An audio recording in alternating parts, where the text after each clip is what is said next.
Assalamualaikum, 9th class. Today we are going to discuss the topic is energy. Previous lecture में हमने work done के बारे में पढ़ा था और वर्क डन का फार्मूला वगैरह कैलकुलेट किया था। आज हमारा टॉपिक है एनर्जी। एनर्जी को हम एक्सप्लेन करेंगे कि फिजिक्स की टर्म में एनर्जी किसे कहते हैं। It is an important and fundamental concept in science. Science के अंदर ये एक इंपॉर्टेंट और फंडामेंटल बुनियादी कॉन्सेप्ट है।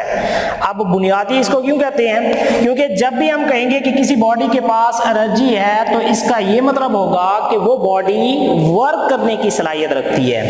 When we say that body has energy, जब हम ये कहते हैं कि किसी बॉडी के पास एनर्जी है तो इसका क्या मतलब होता है? It means that body has ability to do work, कि बॉडी के अंदर वर्क करने की सलाहियत है, काम करने की सलाहियत है। अब वो वर्क कौन सा होगा?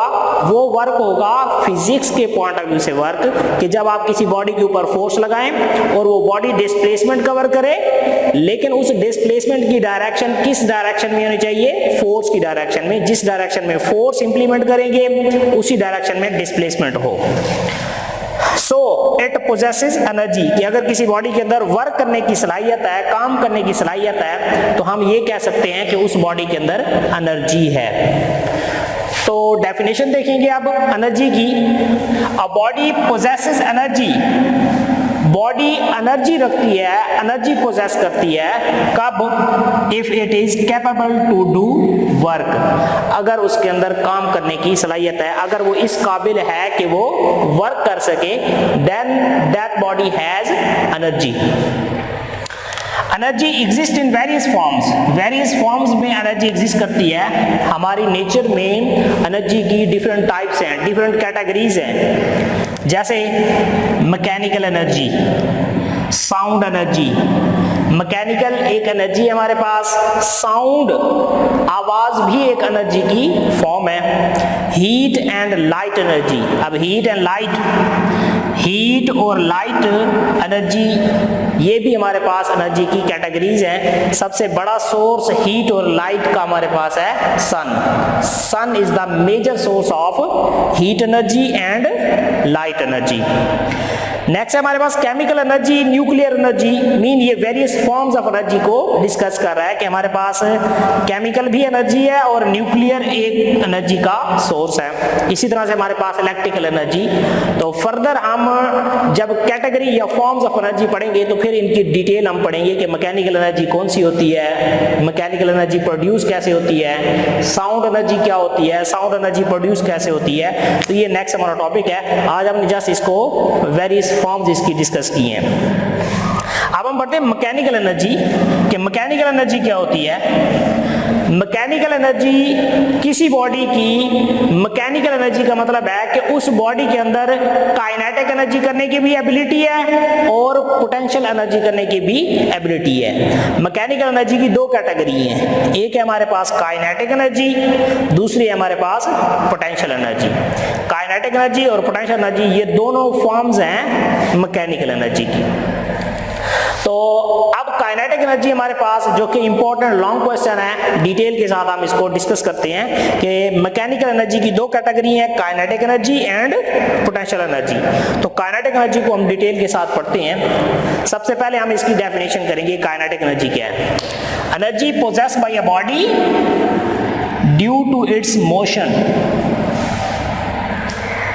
Energy possessed by a body due to its motion, कि एक बॉडी मोशन की वजह से जो एनर्जी गेन करेगी उसे हम कहेंगे वो उसकी काइनेटिक एनर्जी है। It means kinetic energy depends upon the motion of a body. कोई एक बॉडी ज्यादा मोशन के साथ जा रही है, इसका मतलब है उसके अंदर काइनेटिक एनर्जी ज्यादा है। कम मोशन के साथ जा रही है, इसका मतलब है उसके अंदर काइनेटिक एनर्जी कम है। Energy possessed by a body due to its motion is called kinetic energy. अब काइनेटिक एनर्जी की कौन कौन सी हमारे पास एग्जांपल्स हैं? Moving air is called wind. चलती हुई हवा को हम क्या कहते हैं? विंड कहते हैं। Moving air is called wind. It is use for doing various things. ये जो हमारे पास मूविंग एयर है जिसे हम कह रहे हैं कि काइनेटिक एनर्जी, ये मुख्तलिफ काम करने के लिए इस्तेमाल की जाती है। जैसे कुछ एग्जांपल मैं यहाँ पर एक्सप्लेन करूंगा। It drive wind mills, moving air is called wind.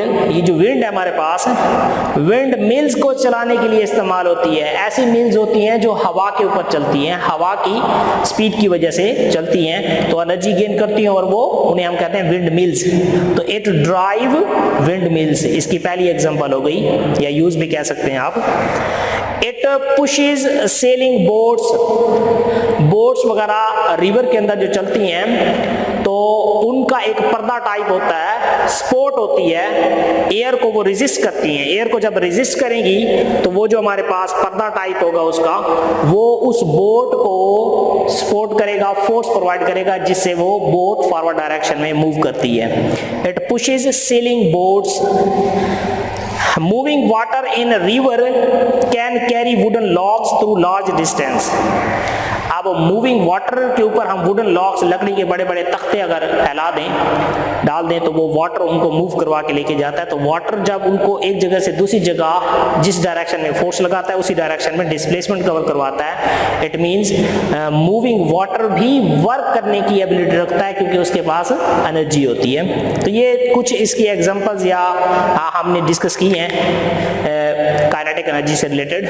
अब हम इसकी एक्सप्लेनेशन और मैथमेटिकल डेरिवेशन करते हैं। हम कहते हैं कि consider a body of mass m moving with velocity v। General बात ऐसे की जाती है कि जब हमारे पास एक बॉडी ऑफ मास m है, वो वेलोसिटी v के साथ जा रहा है। हमें नहीं पता वो बॉडी ऑफ मास कितना है, हमें इस चीज से भी कोई गर्ज नहीं है कि वो उस बॉडी की वेलोसिटी कितनी है। हमने जनरल अभी बात की है कि consider a body of mass m moving with velocity v velocity के साथ एक body of mass m move कर रहा है।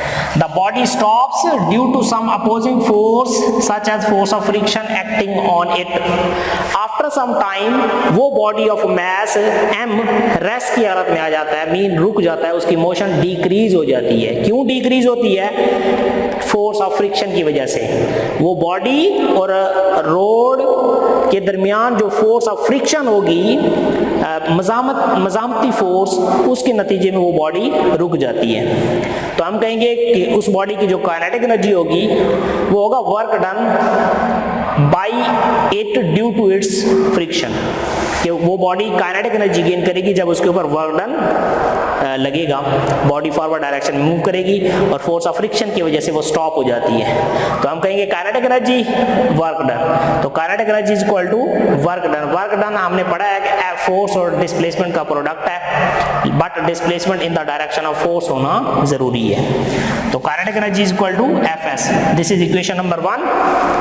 अब हमने कहा कि जब body of mass m velocity v के साथ मूव कर रहा है तो इनिशियल वेलोसिटी उसकी v होगी। हमें इससे बात कोई गर्ज नहीं है कि वो वेलोसिटी कितनी है। जनरल बात ऐसी की जाएगी कि इनिशियल वेलोसिटी उसकी v है, आफ्टर सम टाइम जब वो बॉडी रेस्ट की हालत में आएगी तो उसकी फाइनल वेलोसिटी हो जाएगी 0, vf इज इक्वल टू 0। तो according to Newton second law of motion, कि जब किसी बॉडी के ऊपर फोर्स लगती है तो उसके अंदर एक्सेलरेशन प्रोड्यूस होता है, F is equal to ma।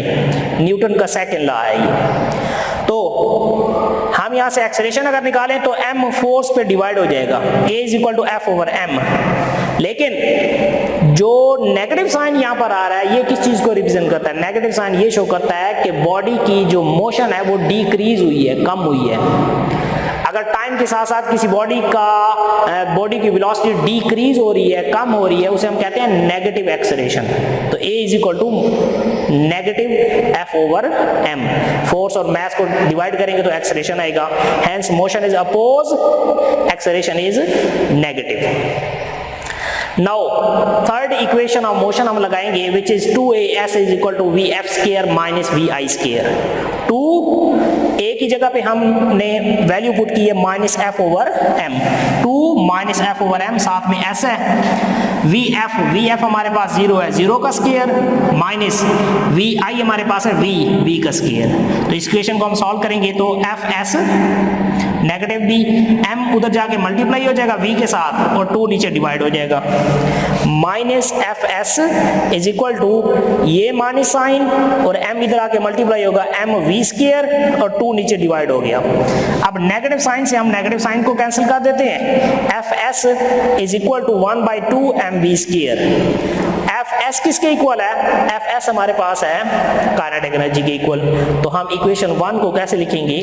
F S की जगह पे हम लिखेंगे kinetic energy which is equal to 1/2 M we square. तो last equation kinetic energy is equal to 1/2 M v का स्क्वायर। तो ये काइनेटिक एनर्जी की मैथमेटिकल फॉर्म है कि kinetic energy is equal to 1/2 M we square. It means kinetic energy depends upon body of mass m and velocity of that body v के ऊपर depend करती है। तो इसका यूनिट भी वही होगा हमारे पास जॉल। कैसे? 1/2 M we square. Kilogram mass का 1/2 तो कांस्टेंट है, इसका कोई यूनिट नहीं है। मास का किलोग्राम, वेलोसिटी का मीटर पर सेकंड स्क्वायर, मीटर पर सेकंड ये इस होल का स्क्वायर। तो ये हो जाएगा हमारे पास किलोग्राम मीटर स्क्वायर पर सेकंड स्क्वायर। इसको हम लिखेंगे किलोग्राम मीटर पर second square dot metre. Metre square था, इसको एक मीटर यहाँ पर लिखा है मैंने, 1 मीटर यहाँ पे लिखा है। किलोग्राम मीटर पर सेकंड स्क्वायर किसके इक्वल है? न्यूटन के। न्यूटन और साथ में मीटर, न्यूटन मीटर होता है हमारे पास जॉल। तो फार्मूले से हमेशा यूनिट निकाला जाता है। तो बच्चे ये हमारा इंपॉर्टेंट लॉन्ग क्वेश्चन है काइनेटिक एनर्जी वाला, जिसमें आप पहले डेफिनेशन याद करेंगे, एग्जांपल्स याद करेंगे, उसकी एक्सप्लेनेशन थ्योरेटिकल, उसके बाद मैथमेटिकल आप लोगों ने प्रूव करना है। तो इंशाल्लाह नेक्स्ट लेक्चर में आप लोगों से मुलाकात होगी। अल्लाह हाफिज़।